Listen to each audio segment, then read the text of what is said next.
¿Cuánto cuesta un sueño? Esto es lo que se preguntan los autores que este martes 3 de junio de 2014 nos visitan en Periodista Digital.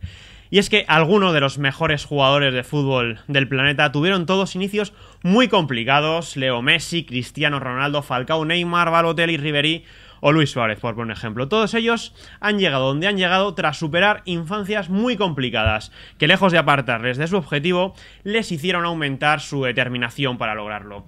Recibimos ya a Guillermo García Uzquiano, periodista de Canal Plus, y a Aritz Gabilondo del diario AS. Bienvenidos los dos y gracias por estar aquí. Gracias. Hola, a vosotros. Gracias. Para llegar a lo más alto, parece que hay que haberlo pasado realmente mal en la niñez, o provenir quizás de barrios muy complicados, ¿no? Es el denominador común que vemos en los protagonistas del libro que habéis escogido. Mejores jugadores del mundo para, bueno, ahondar un poco en sus orígenes y contar un poco lo que habían sido sus infancias, y nos dimos cuenta de que todos tenían ese denominador común de, bueno, pues orígenes muy humildes, lo cual pues nos hizo enfocar el libro quizá desde ese punto de vista, porque entendemos que, bueno, pues la gente conoce a estos jugadores a la perfección por lo que son como futbolistas, pero quizá no los conoce tanto como son por persona, ¿no? Entonces, bueno, pues yo creo que decidimos esa idea y me parece que la gente puede descubrir en este libro cosas que seguramente no sepa de estos jugadores. Sí, yo creo que de estos jugadores se sabe todo, de lo que hacen actualmente, de lo que han hecho en los últimos años, pero quizás no se sepa de dónde vienen. No solo ellos, sino sus familias. En realidad el relato arranca un poco más atrás, con dificultades en muchos casos que tuvieron que superar sus padres para salir adelante, y que han conformado una personalidad que, si bien no es indispensable para triunfar, sí que les ha ayudado mucho para tener el carácter que tienen y bueno, estar en lo más alto ahora mismo. ¿Y cómo ha sido el proceso de selección de las historias que proponéis en este libro? ¿Qué criterios habéis elegido para darle forma? Bueno, pues la verdad es que empezamos pensando en los mejores jugadores, pero sobre todo por ese origen humilde que hemos comentado, pues vimos que había otros, pues caso por ejemplo de Gareth Bale, que se quedaba fuera, ¿no? de esa condición de humildad en sus inicios, pero luego ya llegado a un punto pues decidimos que aunque no tuviera un origen tan humilde, teníamos que meter a jugadores como él y como Falcao, ¿no? Que quizás se salían un poco de esa condición, y bueno, al final nos ha salido un libro con los mejores jugadores del mundo. Y bueno, también tuvimos el criterio de que viene un mundial de fútbol, queríamos abarcar el máximo número posible de países que participen, aunque algunos se nos ha quedado fuera, caso de Ibrahimovic o caso de Falcao ahora por lesión, pero bueno, pues un poco con el gancho del mundial quisimos que estuvieran los mejores jugadores del mundo, y luego esa cuestión que he dicho de los orígenes humildes, pues como que había dos casos que se quedaban fuera, pero era obligado meterlos también. Guillermo. Sí, había que elegir 14 en realidad, porque son el número de jugadores que están en un partido, ¿no? 11 titulares y 3 suplentes. Podríamos haber elegido muchos otros, de un mismo país podríamos haber elegido a varios, a Ribéry, a Benzema, a Di María, a Tevez, gente con orígenes realmente humildes, pero al final cuando teníamos a Messi, Ronaldo, Neymar, Falcao, vimos que eran casi los mejores del mundo, ¿no? Metimos a Diego Costa como español porque nos parecía que va a jugar un mundial con España y era un gran desconocido para el público español. O sea que también quisimos ver de dónde viene el que probablemente va a ser el 9 de España en el Mundial.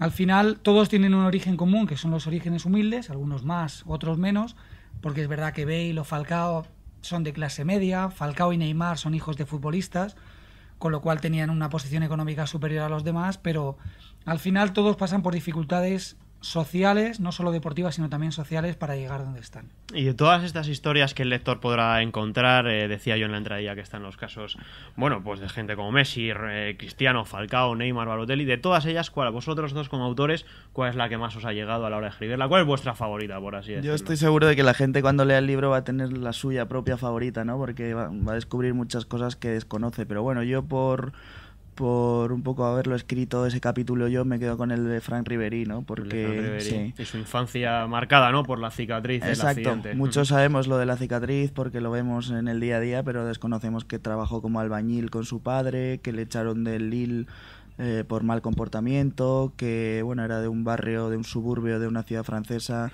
con fuerte influencia magrebí, y eso le hizo pues convertirse al Islam cuando se casó. Es decir, hay varias circunstancias que a mí la verdad es que me impactaron, porque más allá de la cicatriz hay muchísimos más factores que han marcado un poco su vida desde bien pequeño. Guillermo, ¿cuál es la tuya? Yo me quedo con dos. Ibrahimovic y Balotelli.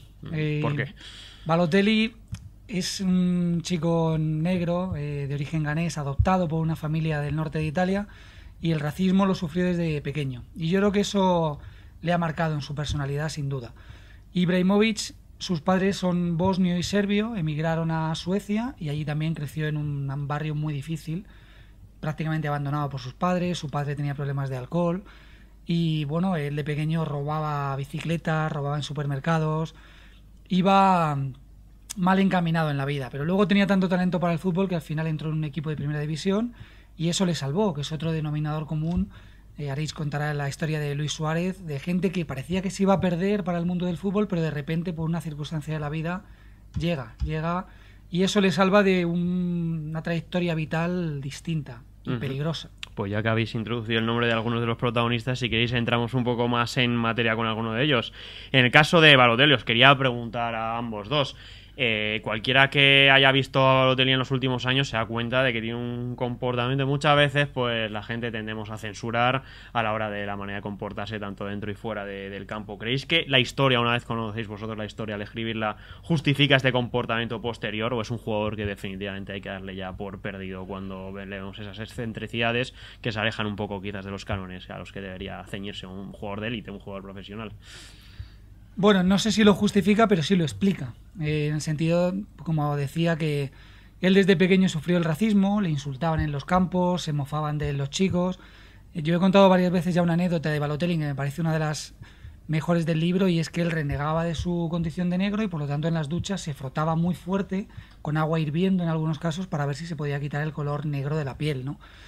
Eso le hizo tener un carácter que luego estamos viendo todavía hoy en los campos, la repercusión que ha tenido. Es decir, cuando marca un gol no lo celebra, está permanentemente enfrentado no solo con los rivales, sino con el público, con los compañeros, con el entrenador, y yo creo que eso tiene su origen en lo que contamos en el libro, en esos primeros años en una sociedad blanca y bueno, no diría que elitista, pero sí de una clase media alta en el norte de Italia, un chico negro que era muy bueno y por lo tanto todos miraban con un cierto respeto, pero también le dejaban un poco de lado, ¿no? Incluso sus propios compañeros. Y en el caso de Cristiano, ¿qué diríais? ¿Que le endureció más el carácter? La tempranera muerte de su padre, además, bueno, un poco por circunstancias no derivadas del alcoholismo que sufría el padre de Cristiano, o el hecho quizás de tener que abandonar su Madeira natal para ir a Lisboa, donde prácticamente se sentía un extranjero, ¿no? Donde hasta el resto de los niños de la academia se mofaban de su acento marcado, ¿no? De Madeira. Yo creo que ambas cosas, pero sobre todo eso de tener que irse siendo muy niño a una capital como es Lisboa desde Madeira, y luego también pues lo sabe bien Guille, los problemas que tuvo su padre con el alcoholismo y la muerte que al final le hizo a Cristiano, pues yo creo que madurar antes de que lo hacen el resto de chicos. Sí, su padre muere cuando él ya está jugando un partido con la selección portuguesa, o sea que ya no es un niño, pero había tenido problemas de alcoholismo antes, así que se encarga de él primero su madre y luego un padrino, que era un jugador que su padre admiraba y que asume un poco la función de llevarle primero a Nacional de Madeira y luego a Lisboa. Tenía un carácter especial ya desde niño, su madre cuenta que lloraba mucho, que como era tan bueno, tan superior a los demás, se cogía rabietas cuando sus compañeros no estaban a su altura, o sea que ese carácter competitivo que vemos ahora también lo tenía desde niño. Y luego el hecho de irse tan joven a Lisboa, como pasa con Falcao también, por ejemplo, yo creo que marca mucho a un niño tener con 14 años que dejar a sus padres, entrar en una academia donde hay mucha competitividad entre el resto de chicos, y lo que contabas del acento es curioso, pero es como si un chico de Sevilla va a la cantera del Barça y los chicos se mofan de su acento.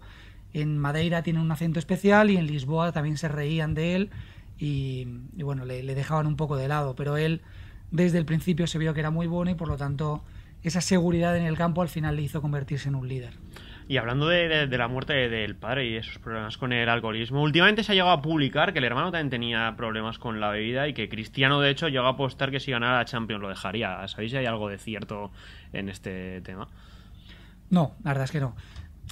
Al hilo de eso, contar que para escribir el libro hemos tenido que descartar muchas historias que se cuentan en internet porque no estábamos seguros de su veracidad y hemos querido hacer un libro lo más real posible. Entonces hemos confirmado muchos testimonios en las fuentes. Hemos viajado incluso a sitios donde viven familiares, amigos, profesores de estos jugadores, para intentar confirmar que todas las historias que se encuentran en Internet son reales.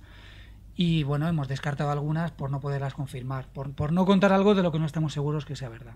Porque si Diego Costa, del que ahora todo el mundo, bueno, hablamos desde su nacionalización en español, bueno, quería decir, si Diego Costa tiene tanto potencial, al principio se le cedió a tantos equipos, que llegó a estar, bueno, en equipos hasta de segunda división, pues en el Celta, en el Albacete, hasta que por fin ha conseguido triunfar. Pues la verdad es que en el capítulo se ve la explicación, ¿no? Porque él realmente no empieza a jugar al fútbol federado hasta que tiene 16 años, ¿no? Porque él vive, bueno, es de Lagarto, una ciudad al norte de Brasil, en la que, bueno, ni siquiera hay un organigrama de fútbol federado, no hay clubes, simplemente escuelas en las que, bueno, pues se va a jugar, pero para salir un poco de los problemas que tienen los niños en el día a día en Brasil, no se compite más que de manera amistosa contra otros pueblos, y entonces él con 16 años deja su ciudad, se va a Sao Paulo con su tío a trabajar directamente. Él se pone a trabajar en una tienda de electricidad que tiene su tío, y es su tío el que le anima a jugar de forma federada en el equipo de, bueno, pues de un conocido que es presidente. Empieza a jugar allí, después tiene la suerte de que bueno, pues en un torneo le descubre la red de ojeadores de Jorge Méndez, y es el representante portugués el que le consigue esa plaza en el Sporting de Braga, y ahí empieza un poco el recorrido, pero todo es en muy poco tiempo, ¿no? Desde los 16 años que empieza a jugar de forma federada hasta los 20, 22 que tiene cuando llega al primer equipo del Atlético de Madrid, ya como jugador para la primera plantilla y no para ser cedido como había hecho anteriormente.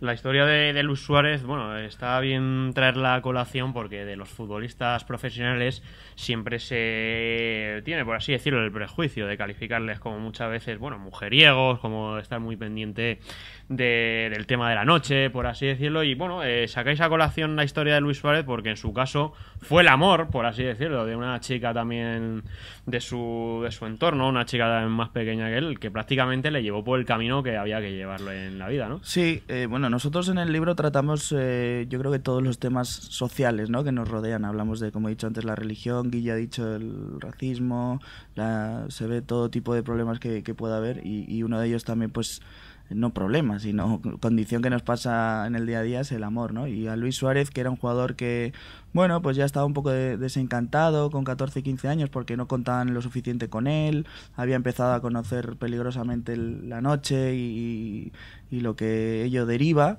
y sin embargo cuando ya pues se veía prácticamente fuera del fútbol, pues conocí a esta chica que fue la que le animó a seguir jugando, le dio esa motivación, ¿no?, para continuar tratando de encontrar su sueño, y pese a que ella luego con su familia se trasladó a vivir a Barcelona, a Europa, pues él siguió luchando allí, incluso pidió a sus representantes que por favor le consiguieran un club en Europa para estar más cerca de ella. Hasta ese punto había llegado esa relación, ¿no?, que tenía con ella. Se fue a Holanda y luego a partir de ahí pues ya conocemos su historia, pero lo que antes comentaba Guillermo, que hay momentos, incluso personas que cambian por completo la trayectoria de los jugadores, y la mujer, hoy mujer de Luis Suárez, es uno de esos casos.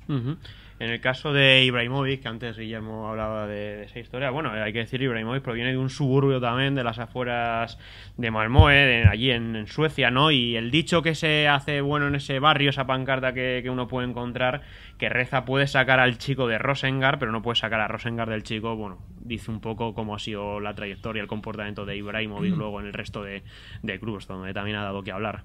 Sí, lo que decía antes de Balotelli, que su comportamiento actual hay que buscar sus orígenes, con Ibrahimovic está multiplicado por 10, porque realmente yo creo que su infancia fue la más difícil de todas, porque el barrio era muy complicado. Yo estuve allí hace unos años y ya se había suavizado, pero por ejemplo en una mezquita, por el cierre de una mezquita, quemaron coches, como pasó en Francia luego años después. En fin, era un barrio donde todos los inmigrantes de países en guerra acababan. Entonces había gente de la antigua Yugoslavia, senegaleses, somalíes, gente del Magreb, países que habían tenido conflictos que acababan en un sitio en Suecia donde había condiciones sociales muy buenas para trabajar y para vivir, y por lo tanto los metían a todos como en un gueto. Entonces, evidentemente, el sitio era conflictivo. Y él, sus padres se separaron, su madre se casó con otro hombre y trabajaba de sol a sol, su padre tenía problemas de alcohol, con lo cual era un niño de la calle. No quería ir al colegio, se escapaba, como decía antes, robaba bicicletas, se estaba permanentemente peleando con los compañeros, en fin, iba por mal camino. Pero bueno, era muy bueno jugando al fútbol, y aunque también quiso abandonarlo porque tenía un carácter tremendo, al final acabó triunfando. Vino a por el Arsenal, fue a hacer una prueba, y cuando estaba en Londres dijo que él no pasaba pruebas con ningún equipo. En fin, ese carácter que vemos ahora un poco soberbio está marcado por una infancia muy difícil y por un espíritu de superación, que es otra palabra que yo creo que comparten varios protagonistas del libro. Quedan en el tintero algunas otras, como las de Neymar, Rooney, Vidal, Falcao, Eto'o, Sil, Bale y Messi. Está claro que todos grandes jugadores. Invitamos a los lectores a comprar el libro Sueños de Gol, el origen de las estrellas, para conocer también las historias de estos grandes jugadores. Agradecemos la presencia aquí a Guillermo García Uzquiano de Canal Plus y a Aris Gabilondo del Diario AS. Muchas gracias por venir a Periodista Digital. Gracias a vosotros. Que no sea la última vez que nos vemos por aquí. Muchas gracias a vosotros. Un placer.